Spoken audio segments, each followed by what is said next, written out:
अस्सलाम वालेकुम वरहमतुल्लाहि वबरकातुहू। Yasir Iqbal Qureshi, law instructor, police training school Sargodha.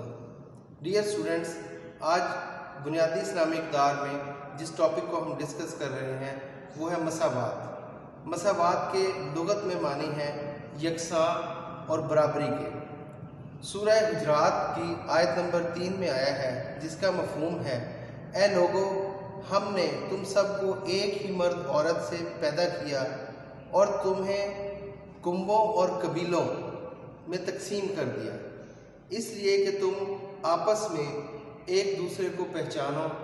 अल्लाह ताला के नज़दीक तुम में सबसे बाइज़्ज़त वो शख्स है जो सबसे ज़्यादा डरने वाला है, और यकीन मानो अल्लाह ताला दाना और बाखबर है।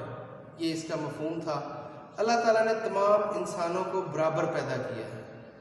बनी नौ का ताल्लुक़ हज़रत आदम अलैहिस्सलाम से है। रंग नस्ल की कोई अहमियत नहीं है। आप सल्लल्लाहु अलैहि वसल्लम ने आखिरी खुतबा हज्जतुल विदा में इस चीज़ को बिल्कुल वाज़ेह कर दिया कि किसी अरबी को अजमी पर और अजमी को अरबी पर कोई फ़ौक़ियत हासिल नहीं है।